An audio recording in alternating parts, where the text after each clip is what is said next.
My daughter cut me off completely and sided with her mother after the divorce. When her grandmother passed away, she suddenly reappeared, hoping for a share of the estate. So I told her there was nothing left, and I watched her real intentions surface in an instant. Hello Reddit, Thomas Caldwell here. I'm 54 years old. This is the story of how my only child disappeared from my world for 8 painful years, only to resurface the moment she caught wind of money. It's a tale I never imagined sharing. But after everything that unfolded, I believe others should see how greed can warp the strongest family ties into something twisted and foreign. 8 years ago, my life fell apart when my ex-wife, Rachel, decided our marriage no longer suited her. We had been together for 16 years, and I genuinely believed we were solid. We had one daughter, Lily, who was 13 at the time, bright, witty, and the absolute light of my existence. But Rachel had been living a double life. She was involved with a colleague named Travis, and while she maintained the facade of the devoted wife at home, she was quietly plotting her exit. When she finally filed for divorce, her approach was ruthless and calculated. She retained a pit bull attorney and went after every asset we owned. Overnight, I was portrayed as a distant, work-obsessed father who had never truly been there for his family. Nothing could have been further from the truth. I had poured my heart and soul into growing my small construction company so my family could have security and comfort. Yet in a courtroom, facts often take a backseat to storytelling, and Rachel was a master storyteller. The deepest wound wasn't losing the marriage, it was losing my daughter.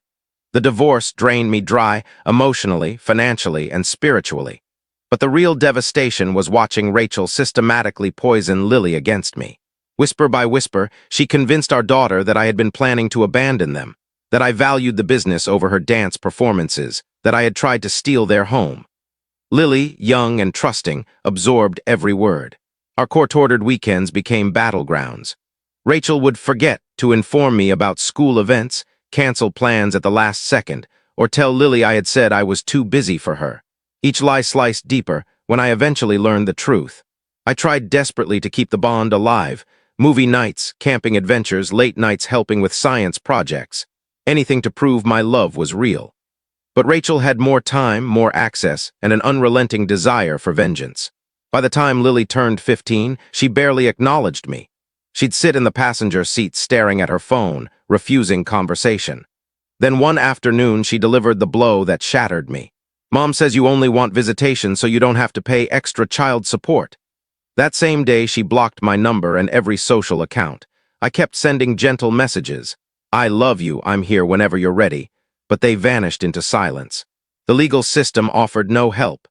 My attorney warned that forcing a teenager into visits would only breed more resentment. So I released my grip, not because I wanted to, but because I had run out of options. 8 years of silence followed. Those years were quiet and hollow. I threw myself into work, paid the bills, and survived. Yet there was always that dull, constant ache. I learned fragments about Lily through distant relatives. High school graduation, college in another state, a new boyfriend. I mailed birthday cards and modest gifts every year, never knowing if they were thrown away unopened. Silence became my new normal. Throughout it all, one person kept me grounded, my mother, Elena. A retired schoolteacher, fierce yet tender, she refused to let me drown in despair. She adored Lily and continued sending letters, holiday cards, and birthday cash despite receiving nothing in return. One day she'll remember who was always there, she'd say. Never stop believing in her. 3 years ago, Elena was diagnosed with pancreatic cancer. She battled bravely.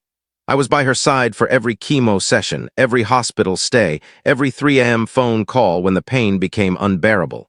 Lily was told through Rachel's sister. She never called, never texted, never checked in.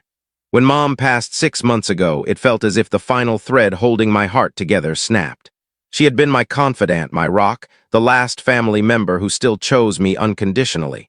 Lily didn't attend the funeral. Rachel sent an arrangement with both their names, but that was the extent of it. When guests asked about my daughter, I mumbled that work had kept her away, sparing them the ugly truth. After the service, I began settling the estate, paperwork, the house, the accounts. Mom had lived frugally and wisely. She owned her home free and clear, had substantial savings, prudent investments, and heirloom jewelry from my grandmother. The total came to just under $500,000. In her will, she left every penny to me. Reading those words broke me all over again. I knew she had wrestled with the idea of leaving something to Lily, but in the end she couldn't reward years of indifference. Still, I intended someday to share a portion with my daughter, not out of duty, but because a small part of me still loved her fiercely. 3 weeks after the funeral, a text appeared from an unknown number. "Hey Dad, I heard about Grandma. I'm so sorry. Things have been complicated lately. Can we talk?" My chest tightened. It was Lily after 8 years of nothing. I replied instantly, telling her how much the message meant and that I would love to speak. We arranged to meet the following week at a quiet cafe downtown. When she walked in, I hardly recognized the young woman in front of me. 21 years old, poised, polite, yet something felt guarded. We stumbled through small talk. She offered vague apologies, blaming teenage confusion and her mother's influence. I wanted so badly to believe this was the turning point I had prayed for. We began meeting weekly, coffee here, a quick dinner there. For the first time in nearly a decade, hope flickered inside me. Then, roughly 6 weeks in, she started asking about Grandma's estate. It began innocently enough, curious questions about the house, whether I planned to sell or keep it, whether medical bills had wiped everything out. But the tone had shifted. The warmth now felt conditional. In subsequent meetings, the inquiries grew bolder. She mentioned mounting student loans, credit card balances, struggling to make rent. She said she had always assumed Grandma would secure her future. Then came the moment that stripped away every illusion. We were at a little diner when she leaned in and asked point-blank, "So, did Grandma leave anything to me? I was her only grandchild after all." That was when the fog lifted. This wasn't reconciliation, this was reconnaissance. I looked straight into her eyes and said softly, "Honey, Grandma didn't have much left after the treatments. I'm actually still settling some remaining medical debt." Her face hardened, not with grief, but with annoyance. She pressed, was I certain? Maybe there were accounts I hadn't found, jewelry, property. When I calmly repeated that nothing remained, she went silent, then muttered, "I just thought she would have planned better." After that meeting, contact stopped. No texts, no calls, no invitations for coffee. Within days, she vanished again. This time, I knew permanently. The truth is, Mom had left a comfortable estate. But I chose not to reveal that because giving Lily the truth would have handed her more than money. It would have handed her continued power over my peace. Instead, I quietly donated a portion to cancer research, and the local children's hospital renovated Mom's house exactly as she would have wanted, and began living for myself at last. I stopped staring at my phone waiting for apologies that would never arrive. Sometimes I still pull out old photographs, me cradling newborn Lily, her giggling on the sand, the crayon Father's Day cards she once made. The ache is still there, but it fades faster now. Because the instant she walked away over dollars instead of love, I finally understood what Mom had been trying to teach me. Love without respect is merely exploitation. Some people only come home when they believe there's something worth taking. Months went by. I had accepted that her brief return was never about family, it was about inheritance. Still, a quiet sadness lingered. I told myself perhaps one day, with maturity, she would see the damage she'd caused. I was out of anger, only bone-tired. But the story wasn't finished. Roughly 5 months after Mom's death, a letter arrived at my office from an unfamiliar law firm. The opening sentence made my stomach drop. "Our client, Miss Lily Caldwell, believes she is entitled to a portion of the estate of the late Eleanor Caldwell and seeks disclosure of all assets." I nearly laughed at the absurdity. She hadn't spoken to me in months, hadn't attended the funeral, yet now she was threatening legal action because she felt shortchanged. Apparently, Rachel had convinced her that I had coerced a dying woman into altering her will.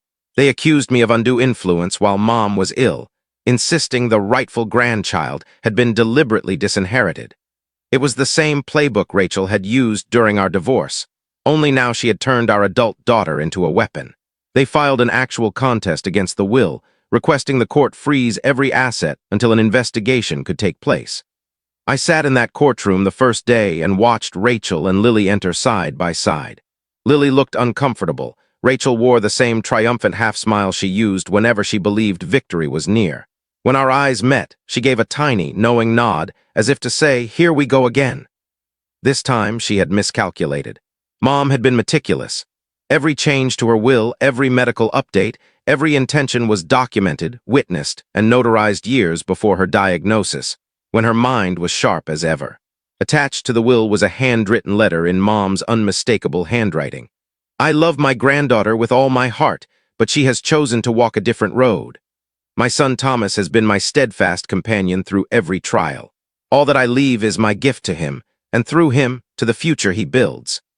When my attorney presented that letter, along with video recordings of Mom calmly reaffirming her wishes to her estate attorney, Rachel's composure finally cracked. The case collapsed within weeks. The judge dismissed the petition outright, reprimanded their attorney for wasting judicial resources, and noted that hurt feelings do not constitute legal grounds to overturn a valid will. I thought that would be the end. It wasn't. A month later came a demand for unpaid college contributions. Rachel argued that because I had abandoned Lily financially, I now owed tuition even though Lily was well into adulthood. My lawyer pointed out I had satisfied every obligation in the original divorce decree years earlier. Dismissed. Their final swing was a claim for emotional distress, alleging my vindictive withholding of inheritance had damaged Lily's mental health. That lawsuit never made it past the initial filing. The court ordered Rachel to cover a portion of my legal fees for the barrage of frivolous actions. A few days after the last hearing, while locking up Mom's freshly renovated house, I heard footsteps. It was Lily. She looked exhausted, ashamed, furious all at once. "Dad, can we talk?" I nodded warily. She stood in silence for a long moment, then whispered, "Mom told me you pressured Grandma into cutting me out." I sighed, reached into my truck, and handed her a thick folder, copies of the will, Mom's letter, the lawyer's affidavits, everything.